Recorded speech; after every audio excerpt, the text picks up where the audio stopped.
আসসালামু আলাইকুম রহমতুল্লাহ। সুপ্রিয় শুনলি কুরুল সুরহান ভলিউম 16 দ্বিতীয় ট্রেলারটি রিলিজ হয়েছে যথাসময়ে। দর্শক, আমরা দ্বিতীয় ট্রেলার অনুযায়ী কি হতে যাচ্ছে কুরুল সুরহান ভলিউম 16-তে সেটা আজকের ভিডিওতে বিস্তারিত আলোচনা করব। কুরুল সুরহান ভলিউম 16 দ্বিতীয় ট্রেলার একেবারে শুরুতে আমরা দেখতে পাচ্ছি সুলতান ওরহান দাঁড়িয়ে আছেন এবং পরে স্ক্রিনে দেখতে পাচ্ছি ওরহান বে, ফ্লাবিউস, হালিমা তারা বনের মধ্যে কাউকে খুঁজতেছে। এখানে সুলতান ওরহান বলতেছেন আসপুরচা রাষ্ট্রের হাতুনকে হত্যা করার চেষ্টা করেছে, সেই শয়তান অবশ্যই আমার মুখোমুখি হবেই। তো মূলত বনের মধ্যে সুলতান ওরহান এবং তার আলট্রা বেরা মিলে নীলুফার হাতুনকেই খুঁজতেছে। আমরা গত 15 নম্বর ভলিউমে দেখেছিলাম নীলুফার হাতুনকে চারদিক থেকে ঘিরে ফেলা হয়েছে। তো আমরা দেখতে পাচ্ছি নীলুফার হাতুন বলতেছেন প্রিন্সেস আসপুরচাকে যে তুমি নিজেই ওরহান বের ফাঁদে পড়বে। তো এখানে নীলুফার হাতুনের সাথে কি হবে? নীলুফার হাতুন বাইজেন্টাইনদের সাথে লড়াই করে এখান থেকে পালিয়ে যাবেন বনের মধ্যে এবং পিছন পেছন বাইজেন্টাইনরা নীলুফার হাতুনকে খুঁজতে থাকবে। তো আমরা দেখতে পাচ্ছি বনের মধ্যে আগুন দিয়ে ধোঁয়া তৈরি করা হয়েছে ওরহান বেকে ফাঁদে ফেলার জন্য। ওই যে বলা হয়েছিল যে ওরহান এবং নীলুফার দুজনকে একই জায়গায় হত্যা করা হবে, তো সেখানে সম্ভবত বাইজেন্টাইনরা ওরহান বেকেও ফাঁদে ফেলার চেষ্টা করেছে। তো এদিকে আবার আমরা দেখতে পাচ্ছি মেহমেদ বে আলাউদ্দিন বেকে বলতেছে এখন থেকে আমরা ওসমানীয়দের বিরুদ্ধে যুদ্ধে আছি। তো আলাউদ্দিন বের কি হবে সেটা আমরা সামনে আলোচনা করব। তো বনের মধ্যে কিন্তু আমরা বাইজেন্টাইন এবং ওসমানীয়দের মধ্যে মোটামুটি বড় ধরনের একটি লড়াই দেখতে পাচ্ছি। ওরহান বে ব্যাকগ্রাউন্ডে বলতেছেন ওসমানীয়দের থাপ্পড় তোমাদের এই ময়দানকে ছোট করে দিবে। তো এদিকে ইগিত বে এবং শাহিন সাহেবের মধ্যে কথোপকথন।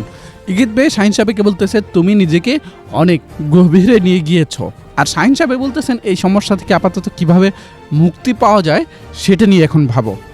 তো এদিকে ওই যে ওসমানীয়রা যে ফাঁদে পড়েছে নীলুফার হাতুনের চারদিক থেকে ধোঁয়া দিয়ে ঘিরে ফেলা হয়েছে, সেখানে ফাতেমা হাতুনের দিকে তীর ছুঁড়ে মারা হচ্ছিল, আর ঠিক তখনই সামনে এসে নিজের বুক পেতে দিয়েছেন ফ্লাবিউস।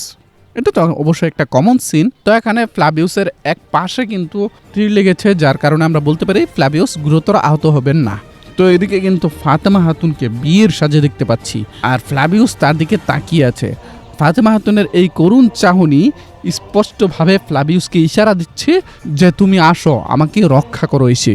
ফাতেমা হাতুন ফ্লাবিউসকে জিজ্ঞেস করতেছে তোমার কি হয়েছে? তো ফ্লাবিউস বলতেছে মনে হচ্ছে কোনো ফেরেশতা আমার জীবন ছুঁয়ে গেছে, মানে তার জীবন যে পরিবর্তন হয়েছে সেটাই সে বলতেছে। তো এদিকে আবার ইগিত বে ফাতেমা হাতুনকে খোঁজার জন্য গিয়েছেন। কোথায় গিয়েছেন? ফাতেমা হাতুনকে বিয়ের জন্য যেখানে সাজানো হচ্ছিল সেখানে গিয়েছেন। তো সেখানে মূলত ফাতেমা হাতুন নেই, সেখান থেকে আগেই ফ্লাবিউসের সাথে পালিয়ে গিয়েছেন। তো ইগিত বে ফাতেমা হাতুনকে খোঁজার জন্য যাওয়ার পর হালিমা তাকে বাধা দেওয়ার চেষ্টা করতেছে। তবে ইগিত বে শেষ পর্যন্ত দেখতে পারবেন যে এখানে ফাতেমা নেই। পরে তিনি ফাতেমা হাতুনকে খুঁজতে বনে যাবেন। বনে যাওয়ার পর কি হবে সেটা আমরা সামনে আলোচনা করবো। তার আগে দেখতে পাচ্ছি নীলুফার হাতুনকে চেপে ধরেছেন সুলতান ওরহান এবং তিনি জিজ্ঞেস করতেছেন নীলুফার হাতুন কোথায়। আসপুরচা বলতেছে নীলুফার হাতুন কোথায় সেটা আমি জানি না, হতে পারে সে মারা গেছে। মানে স্পষ্ট নীলুফার হাতুন বাইজেন্টাইনদের হাত ফসকে পালিয়ে গিয়েছেন বনের মধ্যে।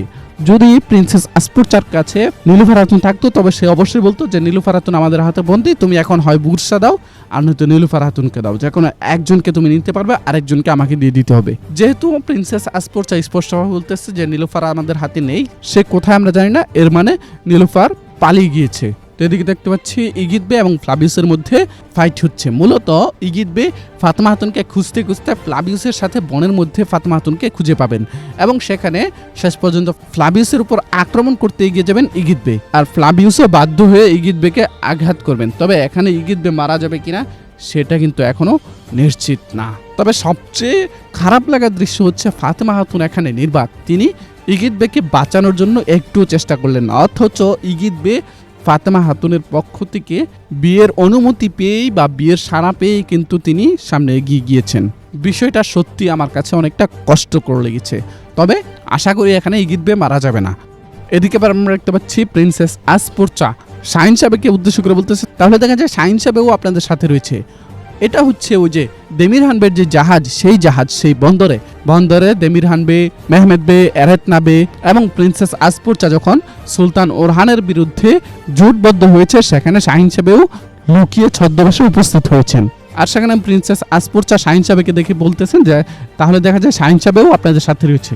তবে সবচেয়ে আশ্চর্যজনক ব্যাপার হচ্ছে সুলতান ওরহান সরাসরি সেখানে গিয়ে হাজির হয়েছেন, তিনিও নিজেও ছদ্মবেশে রয়েছেন। এখানে সুলতান ওরহানের এক পাশে উজির আলাউদ্দিন পাশা, আরেক পাশে রয়েছেন কারাহালিল। তো এখানে আলাউদ্দিন বে যেহেতু রয়েছে, এর মানে স্পষ্টই আলাউদ্দিন বে গার্মিয়ানদের কারাগার থেকে পালিয়ে আসতে সক্ষম হয়েছেন।